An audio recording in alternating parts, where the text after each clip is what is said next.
Blog number 84, and yet another winner's battle in the Cold War. With ataxia, there exists nothing that'll knock me off my feet quicker than ill-timed wrenching cough, which is better known as the dreaded kamikaze cough. This diabolical little enemy will swoop in silently in an attempt to try and take me totally unaware. If I am not able to reach out and grasp something solid to anchor myself to in about a nanosecond, then all is lost. The surprise coughing raid was a success, and as the coughing spree flees the battlefield and the latest devastation that it has wreaked upon me, I am left crumpled on the ground in a burning heap.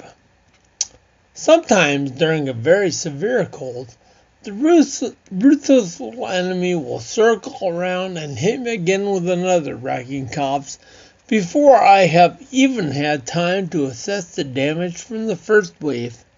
Man, talk about taking advantage of the situation and hitting a man when he's already down. But the common cold doesn't just limit itself to one weapon, though. It also uses the sneeze, often with excessive frequency. Tries to knock me down and keep me off my feet.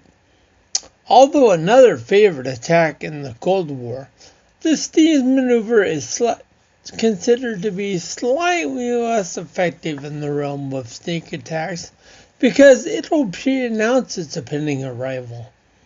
Often the warning will only be a second, but almost always this advance notice will provide you just enough time to batten down the hatches.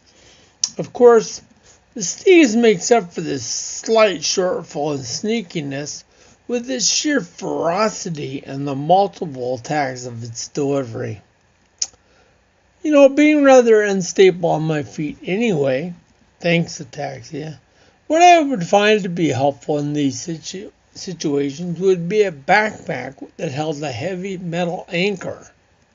One that I could instantly release onto the ground via a door on the bottom of the pack. The weight would be attached to a thick steel chain, and the chain would also be very rusty, which would make it to be more realistic, I feel.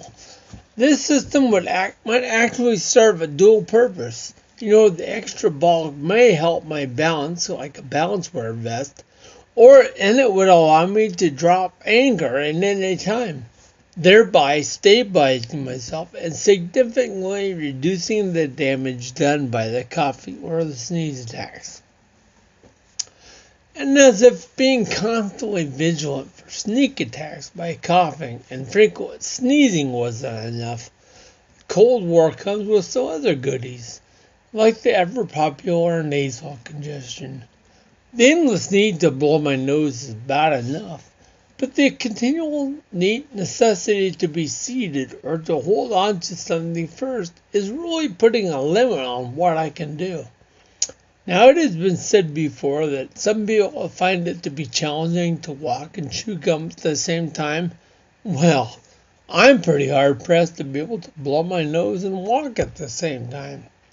Between waves of coughing, sneezing, and frequent nose blowing, I spend most of my time in the recliner.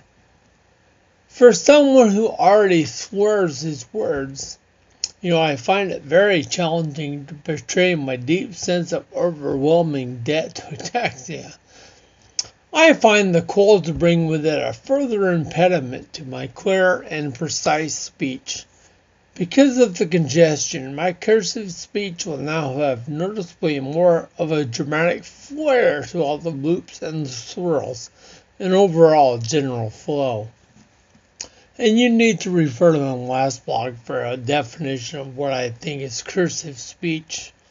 Anyway, the cold will soon have run its course, and I will once again be free from the germ warfare of the Cold War for a while.